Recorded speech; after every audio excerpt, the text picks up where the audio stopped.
成功了。从哪儿找起呢？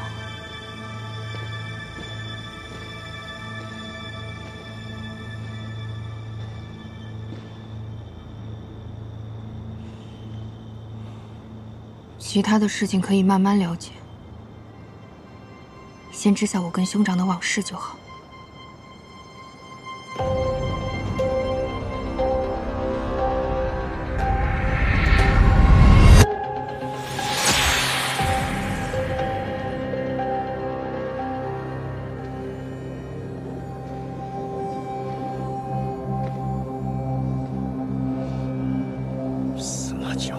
卑鄙小人！你竟然让这魔域的贱妇来杀我！你以为你们可以长相找死？你的钱必将受到这天道的斩断！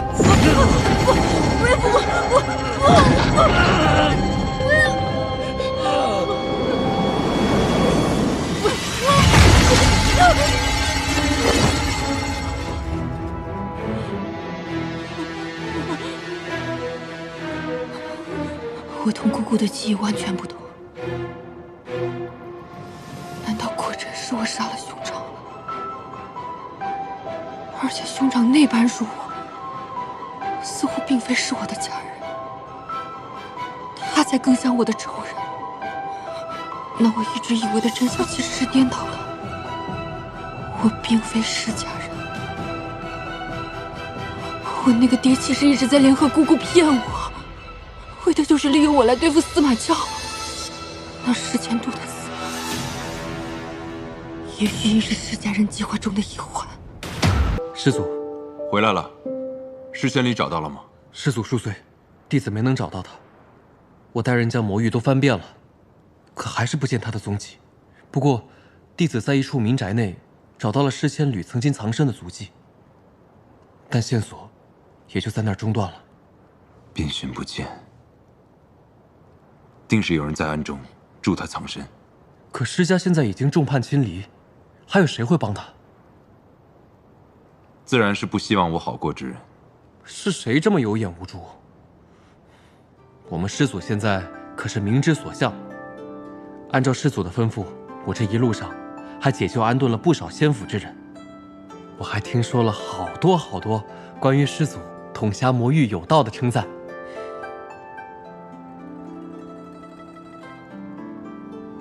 要这些虚名有什么用啊？那师祖的意思是，得天下，不如得一人心。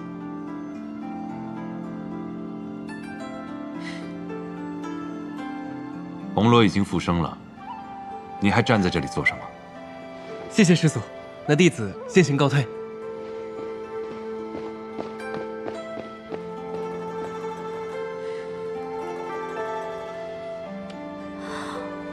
一夜之间，我竟变回了先前模样。一夜之间，仇人变恋人。红罗，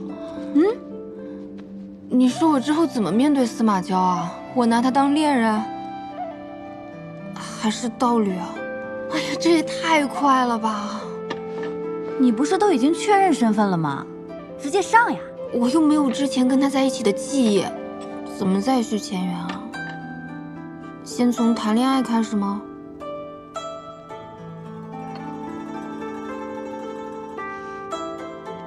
哎呀，你在这纠结，还不如直接去见他呢。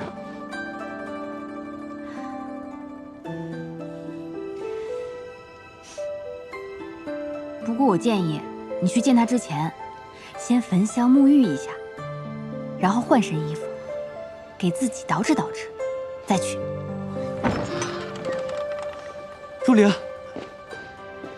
入灵。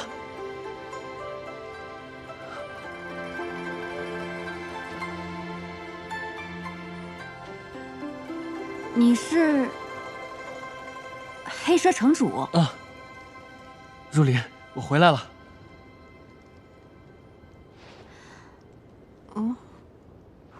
入灵，我……你是不是想说？ 我就是你说的那个入灵，是你曾经的良人。是，如果你不相信的话，我信。真的？然后呢？然后，我现在已经完全不认识你了，难道你还要求我跟你再续前缘？那你告诉我，那日在胭脂台，你有意在我面前歌舞，后来又去房中找我，又是为何？那当然是为了吸你的修为啊，不然呢？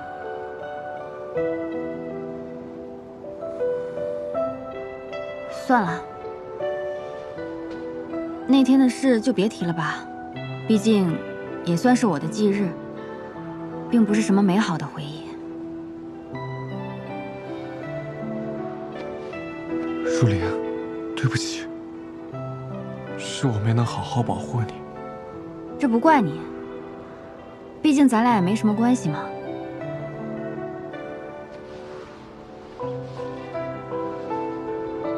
我呢，已经和从前那个叶入灵毫无关系了，所以黑城主，你也不要对我念念不忘了。毕竟强扭的瓜不甜嘛。哦，对了，我现在的名字叫红罗，你可别叫错了啊。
不是说是个寒潭吗？水温竟然刚刚好。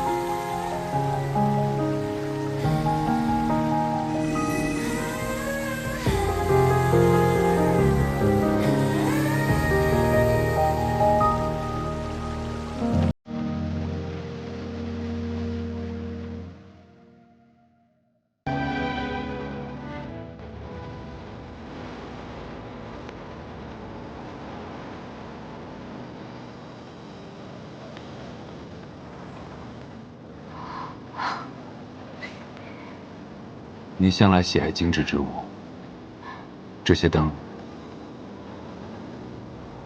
是我把它搬过来后新添上的，你可喜欢？哦，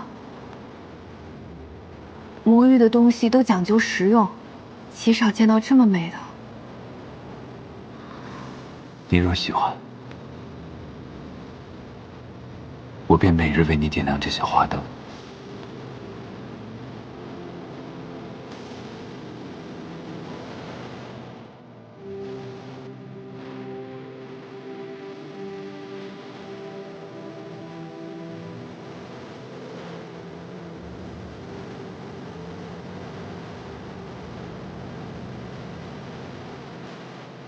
好漂亮啊！这花灯好像漫天的星星。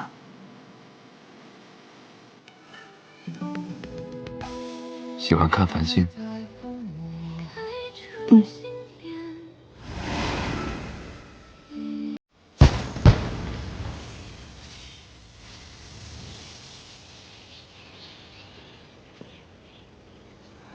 好美啊！我好久没有看到过流星了。这塔着实适合观景。这塔原先在三圣山，被我搬到这里了。看来你很喜欢这塔。是厌恶，他求了我500年。500年？那你为何还将它搬来这里？你我曾经在这里生活过，这里有你的气息。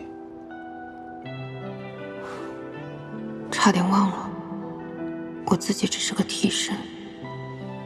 他做的这些，都不是为了我。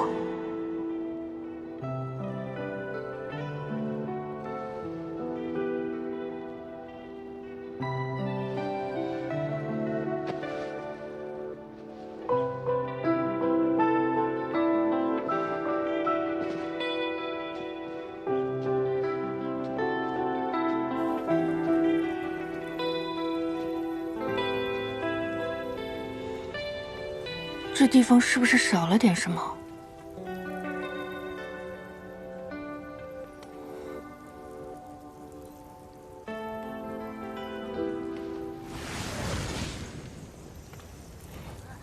我要杀了你！你女人死了关我什么事？虽然是我的力量，但又不是我杀的，是你自己傻算计别人，结果不小心把她给烧死了。你就知道怪在我身上。你不痛，我还痛呢！大猪蹄子，王八蛋！这火苗骂人的口吻，怎么跟我有点像？闭嘴！你把这个女人找回来了？我让你过来给她浇水，看她开血凝花，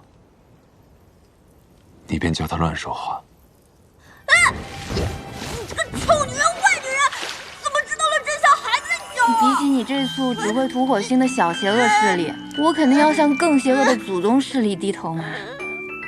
原来这就是大名鼎鼎的血凝花，我教的。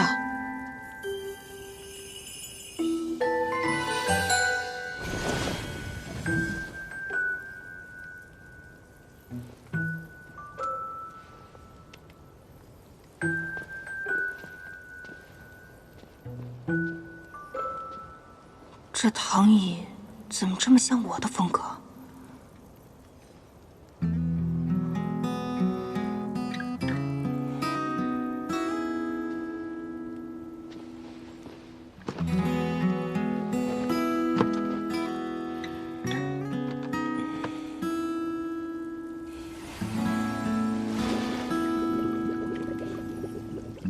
你还挺会享受的。你教的。原主也会敷面膜吗？不过这些年，我倒没这功夫这样摊着敷面膜了。这有什么用？保持肌肤水润呀。我曾经在失去你时，独自登上过这塔。恍惚间觉得，过去这10几年，比囚在这三圣山中的500年还要漫长。清醒一点，他做的这些都不是为了你。我们之间曾经有过很多回忆，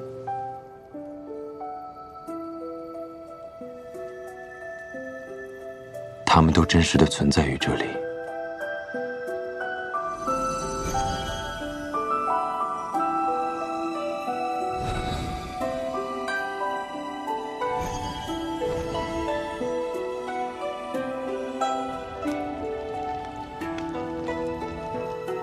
不会改变，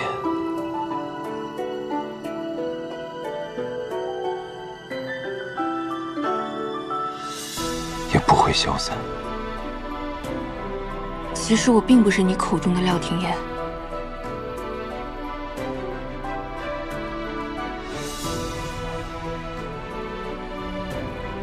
你我曾同生共死过，我怎会认错？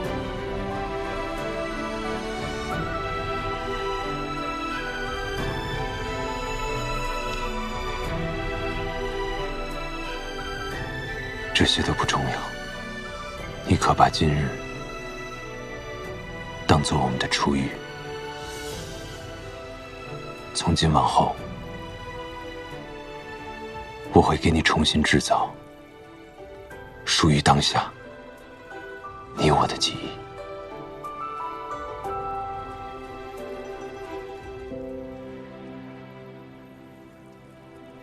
你可愿意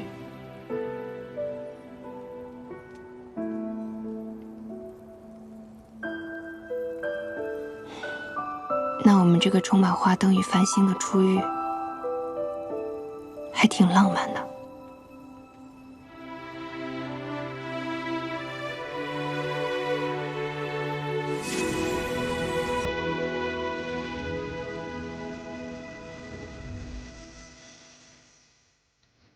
别人再厉害的伤口，经过治疗都会好，怎么到了你这儿这么难以愈合？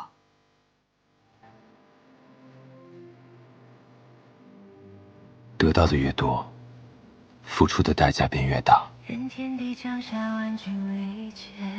好吧，本来想当做见面礼的。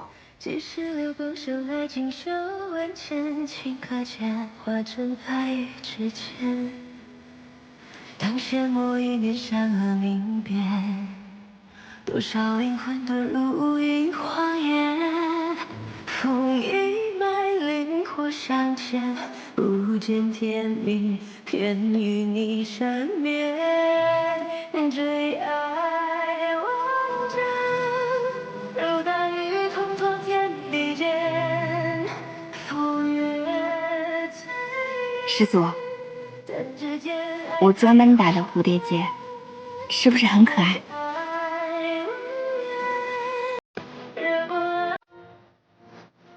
是你啊，我还以为不对，我看到他理应更紧张，怎么反而觉得放松？是因为原主的身体还记得他吗？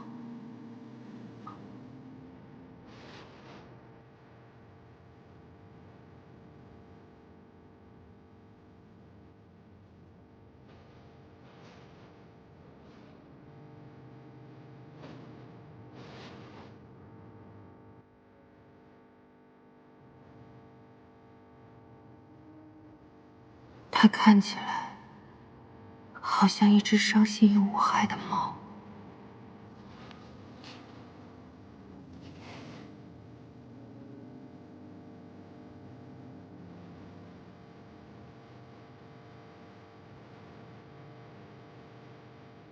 是千里弄的。这不是你弄的吗？之前在太微山的时候，你放火想要烧死我，那次留下的这个疤，偏偏是灵火烧的，去也去不掉。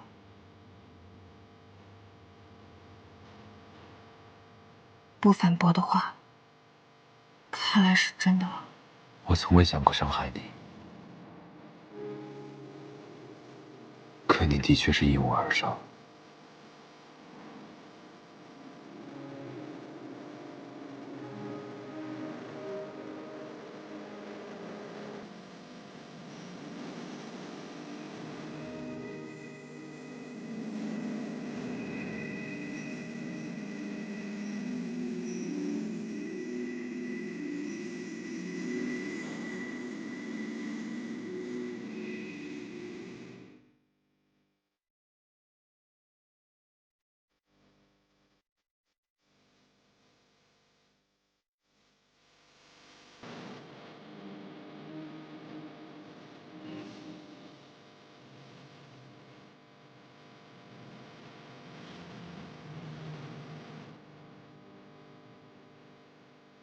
听言，在过去的这些年里，我时常深陷梦里，可梦里从不曾出现你的身影。后来我才知晓，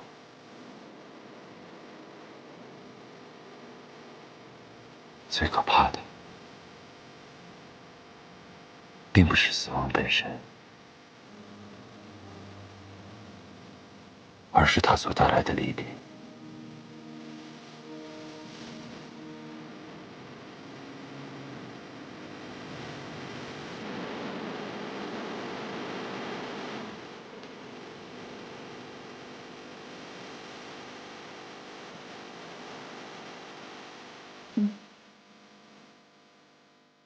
不好意思，我觉得我们的关系还没有这么近。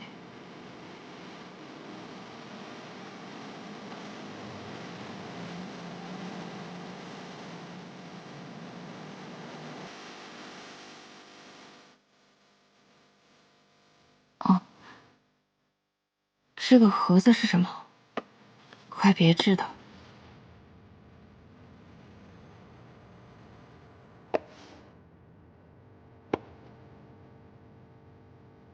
送我的？嗯。这个脚镯是我亲手做的，喜欢吗？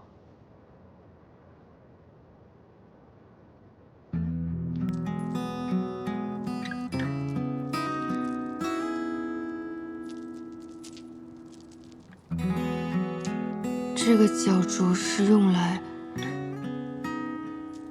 困住我的吗？它是用来保护你的。那外面的结界是怎么回事啊？也是如此。如今，你有了这法器，外面的结界便无需存在了。这个防御脚镯能抵抗所有人带给你的伤害。所有人，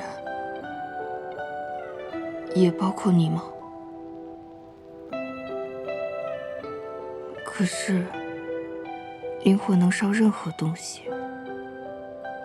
世间有什么防御法器能抵御住灵火的灼烧？它能。18年前的事，不会再发生了。那我岂不是可以横着走了？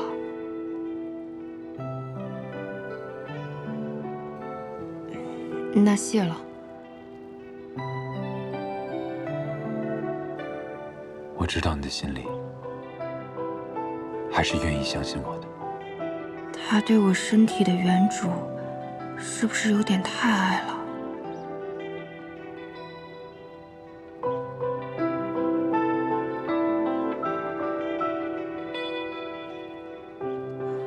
你的伤还没好啊？不值一提。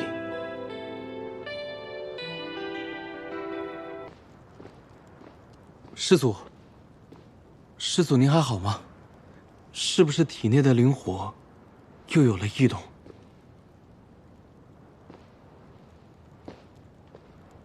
石千里找到了吗？被他跑了。那你回来做什么？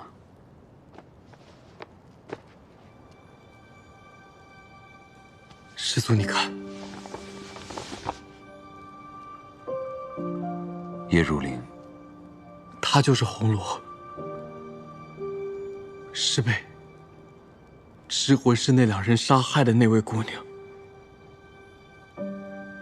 她竟也到了魔域。师祖，您知道吗？胭脂台的人说，他们是在阴阳湖畔找到的她。他们还告诉我，她的身上还带着我赠予她的长哨。师祖，我好不容易才有了她的消息，现在又立刻失去了她，我是不是永远都见不到她了？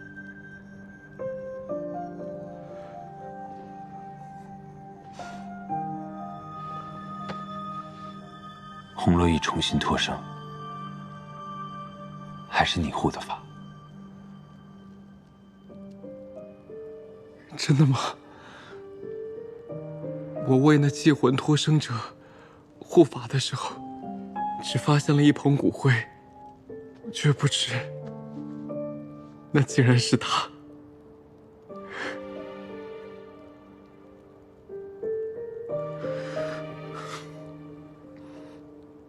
不过，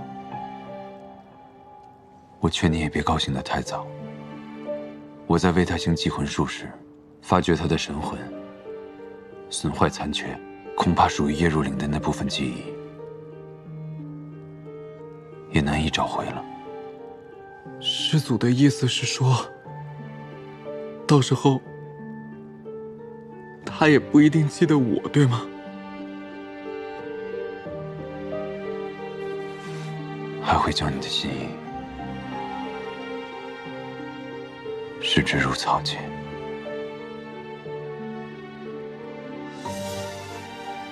备受煎熬。虽然师祖说的这一切都还没有发生，但你说的话让我的心真的好痛。只要他还活着，无论你的心多么刺痛，都要忍着。师祖说的是，只要他还活着，那就是最重要的事。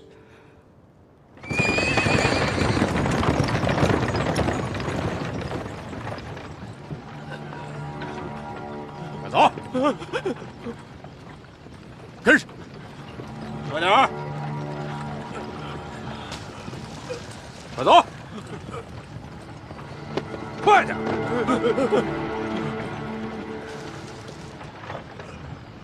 兄长，我们前有魔域的人追捕，后有司马萧在追杀。如果廖廷燕再不动手的话，难道我们就这么坐以待毙吗？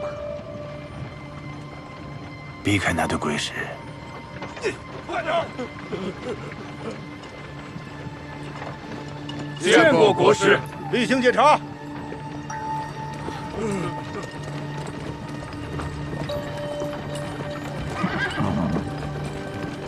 车上什么人？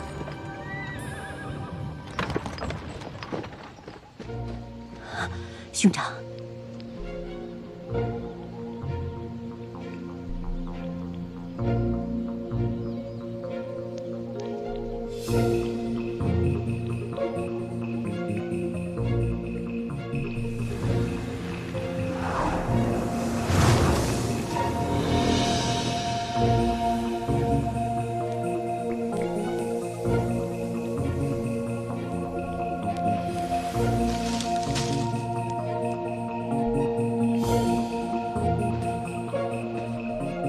走吧。是。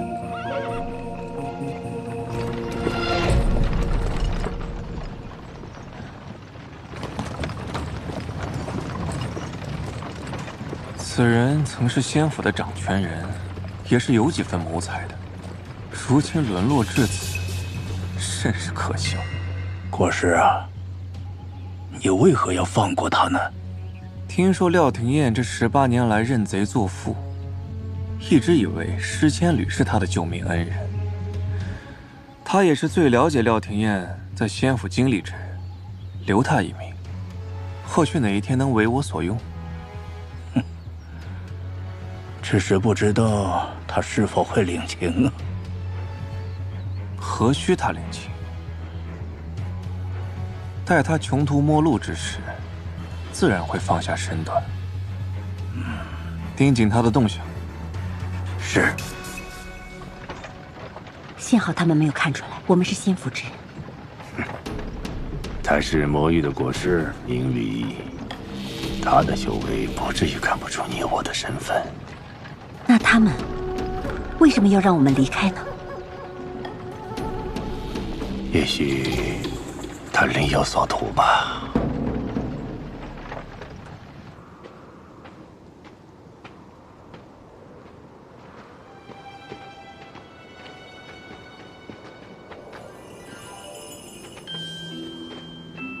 哎，那男的，站住！你怎么还不离开啊？是你的师祖说，我可以留下。哼，我告诉你，那是因为我们师祖对廷燕疼爱有加，你才能苟活下去。你必须要夹紧尾巴做人才是。怎么还敢如此大摇大摆？我告诉你啊，今后不许你再出现在廷燕面前。可以啊，但阿燕就爱吃我做的吃食，吃不到便会闷闷不乐，不得安眠。到时候伤了她的身子，谁来负责？你是说，他非你不可？看起来是的。你对他来说太过危险，我要陪着他，替他防备着你。他与我已是道侣，你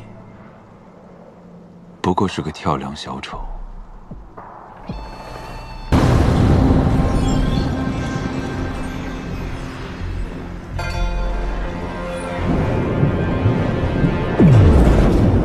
暗火已种下，如今便只等那烛火的东风了。夫人，失事重地，不可入内。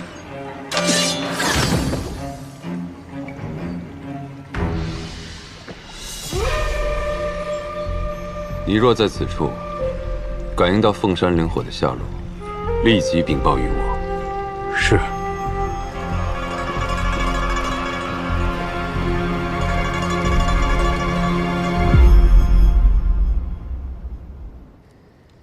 司马娇死便死了，可此事会不会波及庭燕的安危？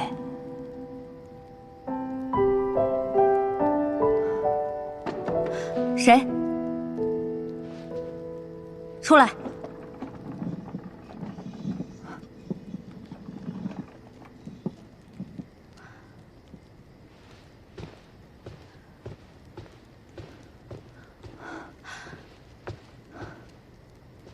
这里没有旁人，你出来吧。苏玲，你不在房间藏好，跑来这儿做什么？你都好几天没来见我了，我就想来见见你。我这2日实在是事务繁忙，不得空去看望你。没事啊，我是想着，我也该去找师祖他们了。那你打算何时动身？那当然是越快越好了。只是什么？只是我舍不得你。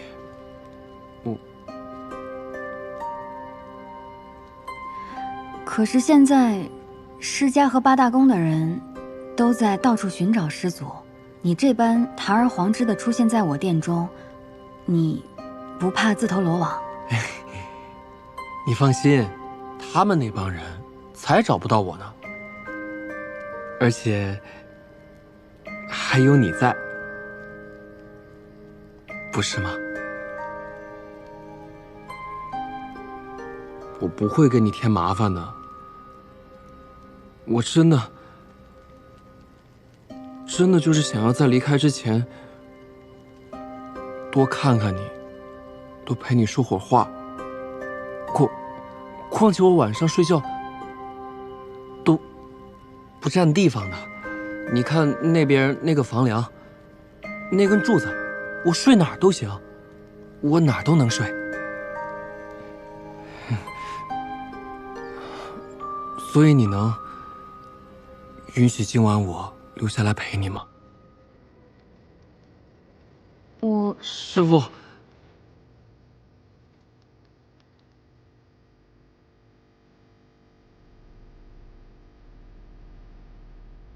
别赶弟子走。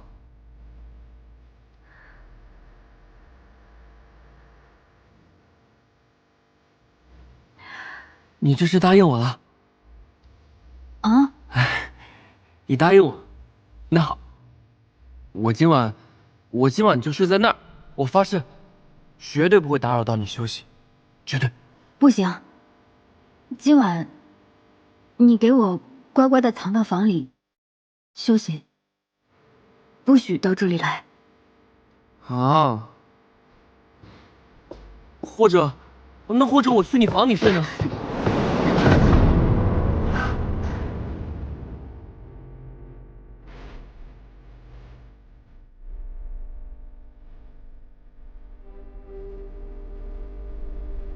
苏黎，你的眼睛亮闪闪的，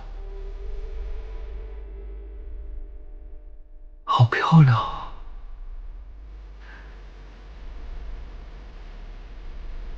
不错，学会夸奖他人，也是做人的一种能力。真的吗？那我再多夸夸你。你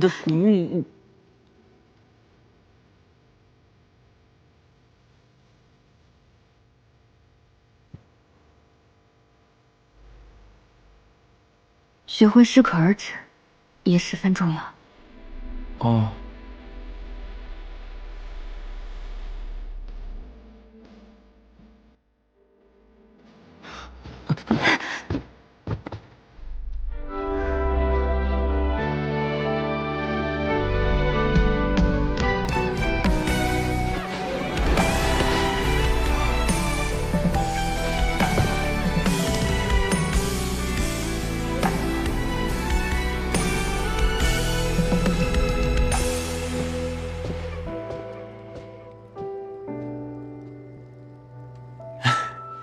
今天好热闹啊！是啊。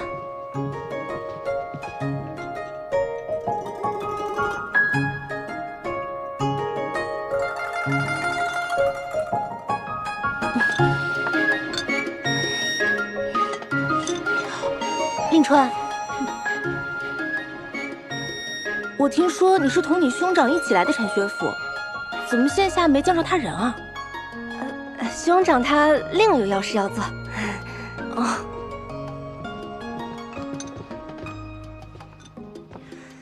听说你在课上害我表兄出了丑。你表兄？他说的是前几天被我扎了屁股的齐姓弟子。家人们，咱们算账也得摆事实讲证据，是不是？不能光凭听说就来找我麻烦，是不是有点太草率了些？你这么一说，好像确实是我考虑不周。你把我当家人，我去。哎，没事儿，我不往心里去。那谢谢您，不客气。你怎么反向他道谢了呢？啊？哦。我说，你们夜游宫的人，怎么也要来我们庚辰仙府求学啊？我看你的灵根也不怎么样嘛，这要学啊，也学不到什么，不如早早的找个道侣，依附着算了。对，你说的对。你今天过来，难不成就是来找道侣的？可惜啊，在座的同道中，都是你高攀不上的。你最好啊，有自知之明。对，我也这么觉得。你少装模作样，你要是不服，咱俩可以比试比试。不了，君子动口不动手，何况你说的句句在理。这跟你这种人说不清楚，你好自为之。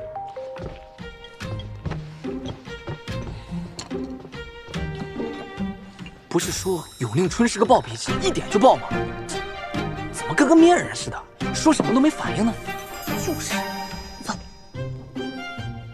说的是永令春，又不是我廖廷艳。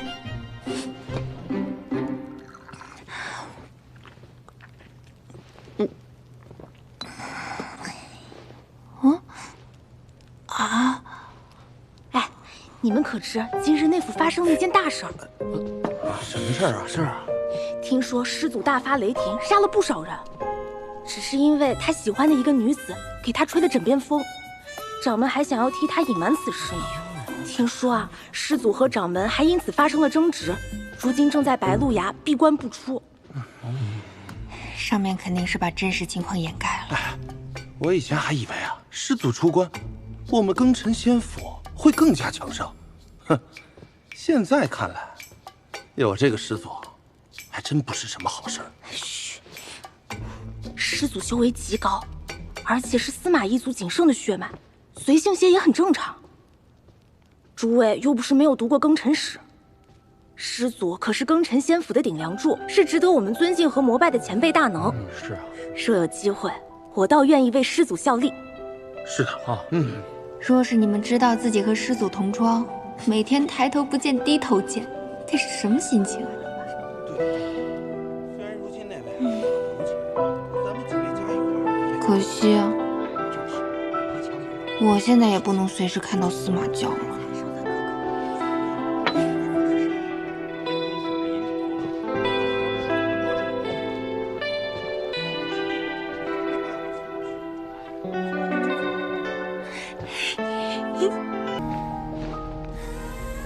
这些鱼别都烤了，给我熬个汤吧。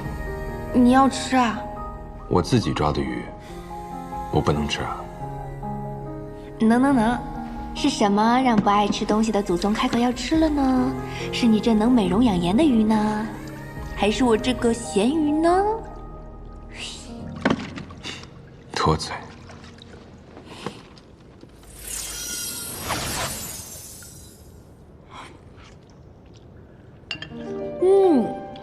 人间美味，不对，仙界珍馐。怎么会有这么好吃的鱼啊？外表酥脆，内里软糯，又鲜又香。你的汤好喝吗？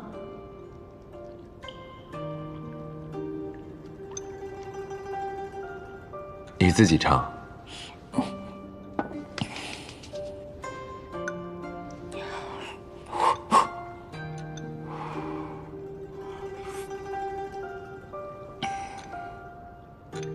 简直好喝的舌头都要掀掉了。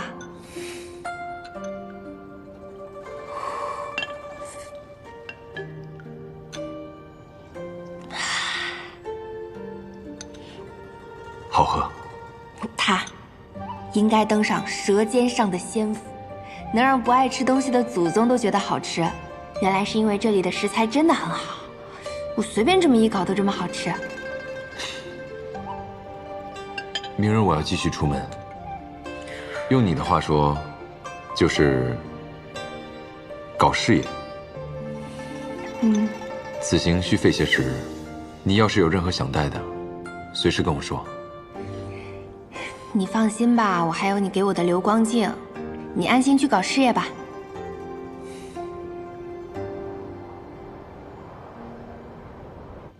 那司马交在暗，而我们在明。想找他，实非易事。师长们，您最看重的云空镜湖中的鱼，被人大肆夺了。什么？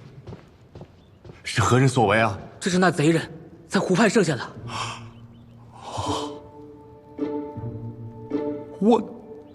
这是庭燕极寒之体的痕迹，看来他的修为比从前更进一层了。我的鱼，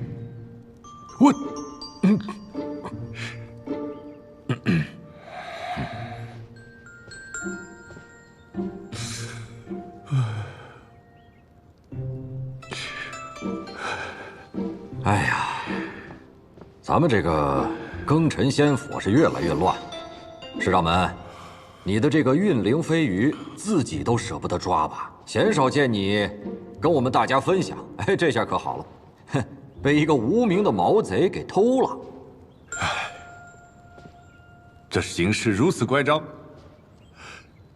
谁呀？司马交？哎呀，他司马交不好好养病，跑你眼皮子底下来偷鱼。我们八大宫现在正在全力寻他，如果真是他做的，那这份自信也未免有点大了吧？就是嘛，这运灵飞鱼吃了对养伤也没有太大作用。他司马交脑子要是清醒的话，也绝对不会冒着生命危险到你这儿来抓鱼啊！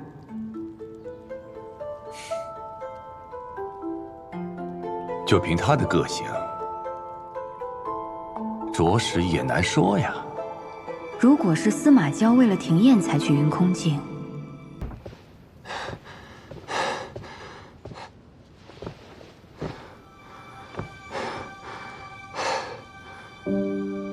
你快坐。怎么样？我只是一点小伤。你的伤都还没有恢复，你怎么突破封印的？当时在小结界中，你明明告诉我需要八大宫中有人助你，才同意让我去说服如灵的，不是吗？叶如灵只是个幌子，真正助我之人是袁彻。万一他背叛了你，或者帮不上忙怎么办？岂不是更危险了？救你之时，没有万一。明知道是龙潭虎穴，明明打不过他们，还要为我犯险。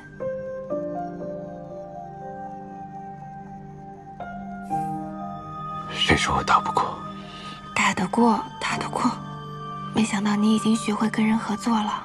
他能助我，已经是他三生有幸，缘何合作呀？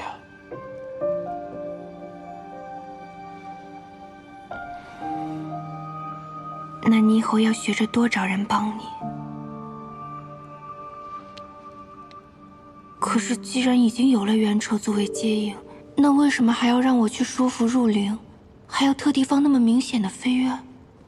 为了不引起石千里的怀疑，我需要找一个情理之中的人，混淆视听。原来入灵是原车的挡箭牌啊！他可是我的朋友。我忘了，我跟他已经不是朋友了。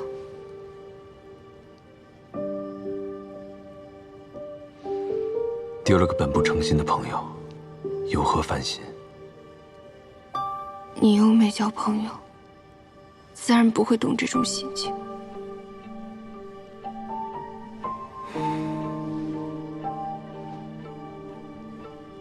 你迁怒于我，抱歉，我最近不知道怎么着，心情老是很烦闷，想到入灵这事儿就更烦了。我烦到胸口发闷，就跟堵了一团气似的。你最近时常感到烦闷？不知道为什么，就没有源头的很烦。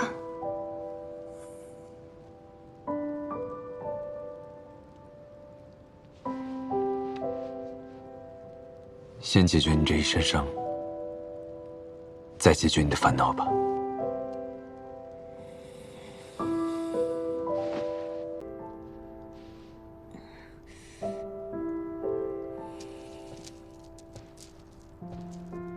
又去谁家宝库打劫啦？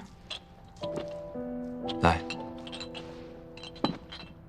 快把这个吃了。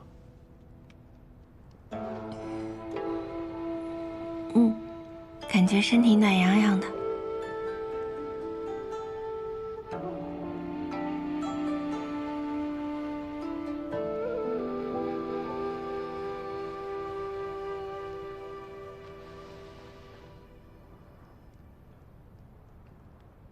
你还有多少伤？这儿，还有这儿，好多伤。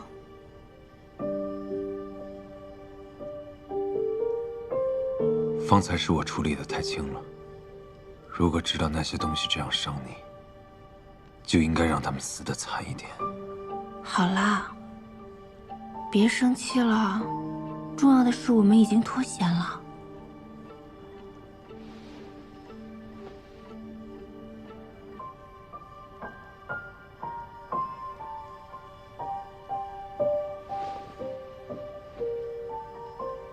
今天的事情，让你害怕了没？不怕。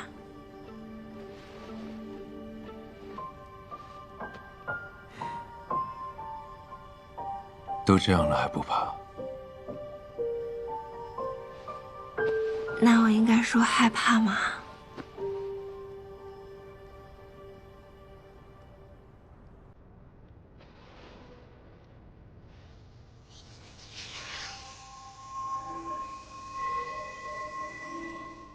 你看，你的伤口愈合的还不错。可是我还有好多内伤呢。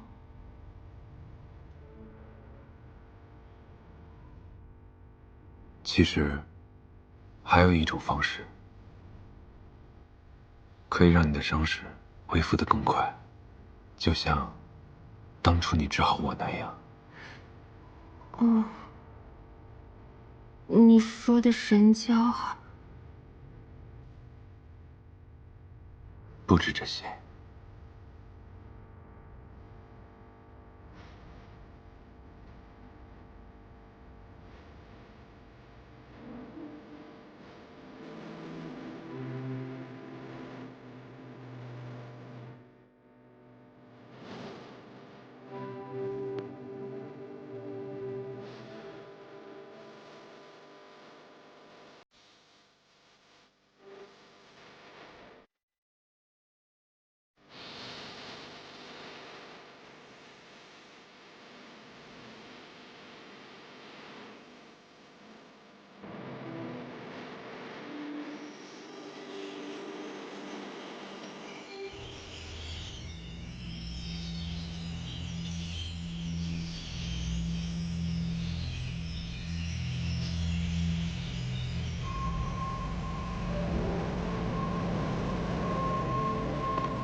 你在做什么？我要被烧死了！这就是我日日夜夜在承受的灼烧之痛。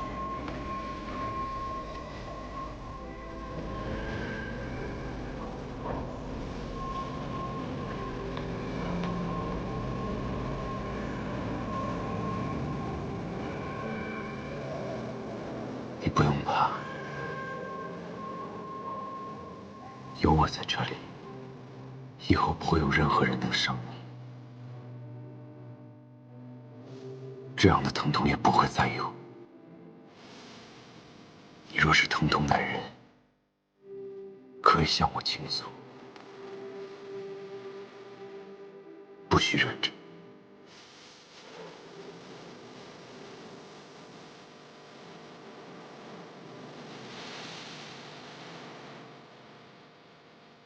下一次若再像这般受伤，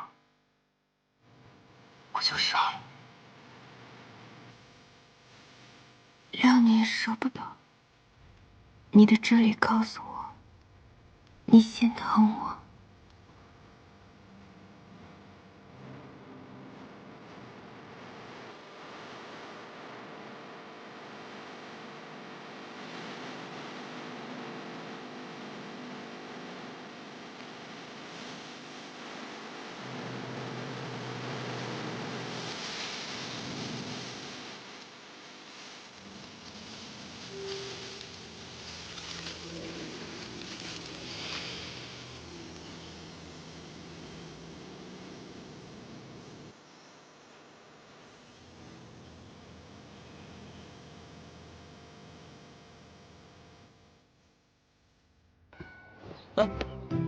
城主，您起了吗？哎，城主，外面的人不让我进来。嘘，大呼小叫成何体统？城主若真想宠幸你，自会叫你进去伺候。我是你们城主的朋友。哎，你，城主，此人声称是您的朋友，但小的从未见过此人。他是我朋友。城主，此人莽撞无礼，姿色平平。甚至还不如您身后那位，您怎会与这种人结识？我的意思是，他是我朋友的人，姿色自然是比不上我这一位。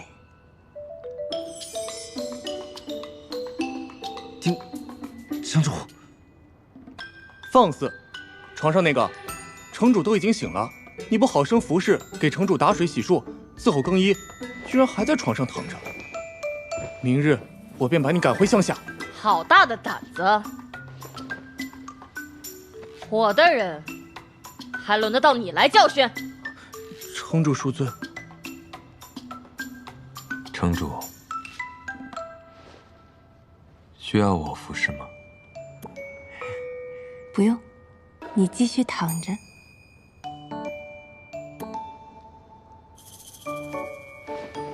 还不滚出去！是。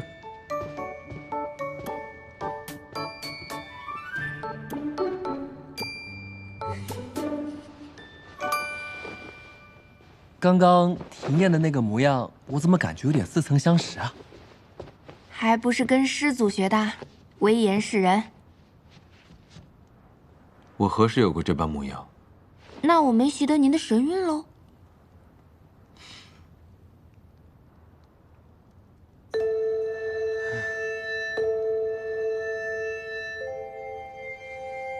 念九，叶如灵对你利用多于情义。若你想要师父教你做人，我为你再寻一个便是。以后除了师祖，弟子不想再要任何师父了。念九，我听说这风花城挺有意思的，要不我们一同去逛逛？好。我要带你先去一个地方。哦，那你只好自己先去逛逛了。那我等你们。可是有新生灵火的消息了。没有，但是有人会主动带我去找他。谁啊？石千缕。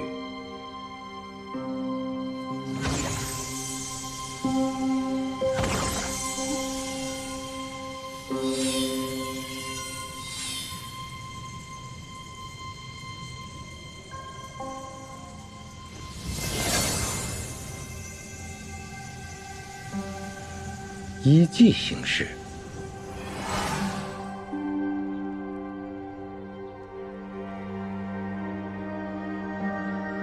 来人，公主，我近日要出门一趟，你们务必要看好少公主。是。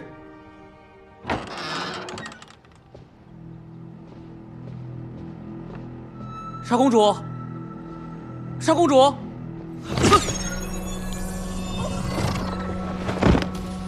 我去杀了石千里那个狗贼！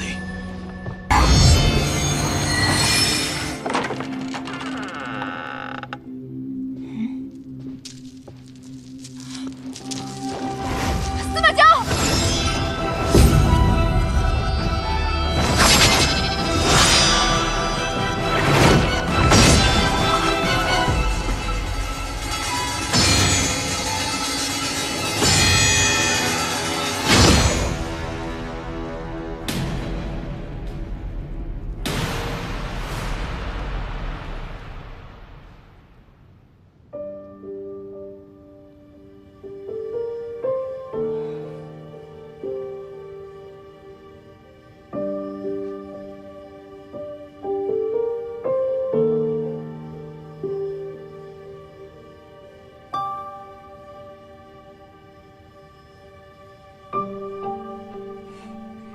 师祖，我专门打的蝴蝶结，是不是很可爱？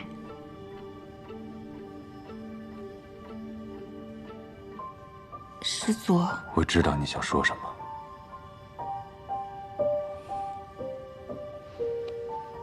我还是想说，你不是颜欢，你是你自己。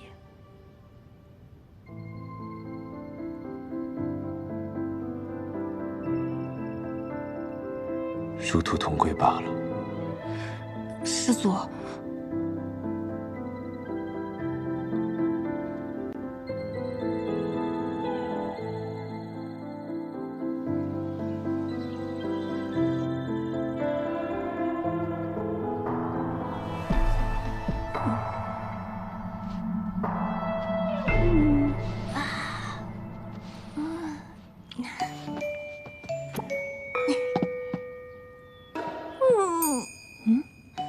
一般我醒过来，司马交也会睁眼，这回怎么还没有动静啊？该不会是晕过去了吧？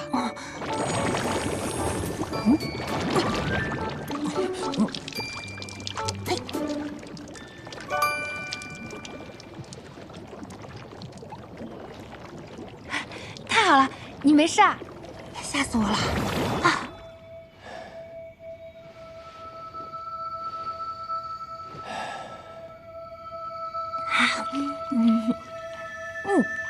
杀了他，杀了他，才能结束你这悲惨的命运。小儿，小儿，母亲，师祖，你怎么了？我做了个梦。师祖，你不仅睡着了，竟还做梦了。哎，你梦见什么啦？我梦到了那个女人。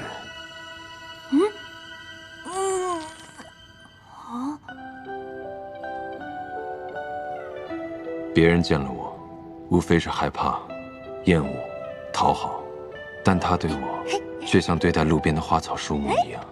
老板，老板，别老板着这么好看的一张脸嘛！你这算什么师祖？简直就是小学鸡。这种浅淡的情绪，总令我觉得平静。明明如此弱小，他却依旧能时刻把自己照顾得很好。高人，来接引我们去百凤山的人到了。拿着这个，怎么不带我去啊？你待在这里。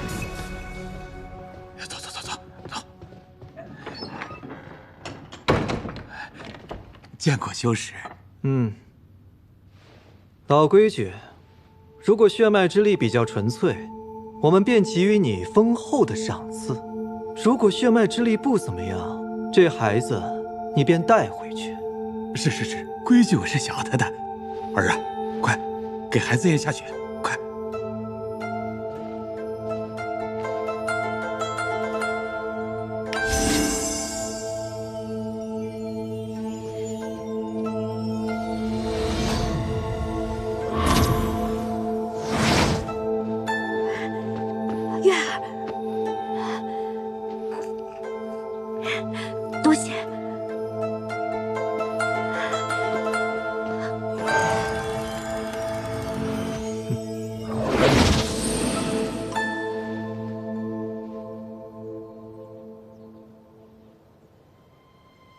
以前只你一个人去，现在怎么多了一个人？啊，这是犬子，日后他要继承我的家业，所以迟早要让他见识一番。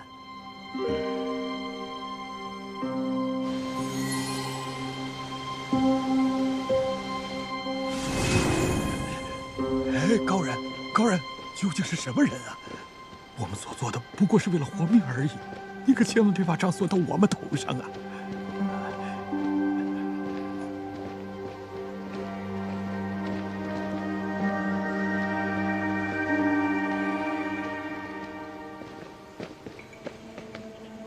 我们就在此等候。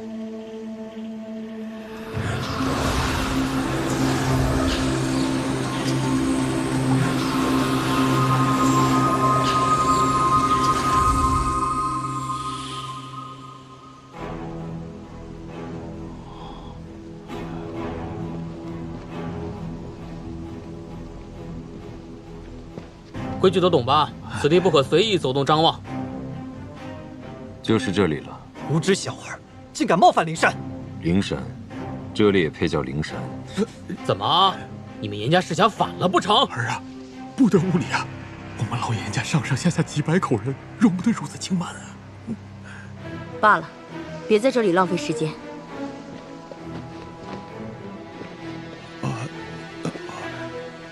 你送他进去。这里还轮不着你吩咐。我看你是活得太久了吧！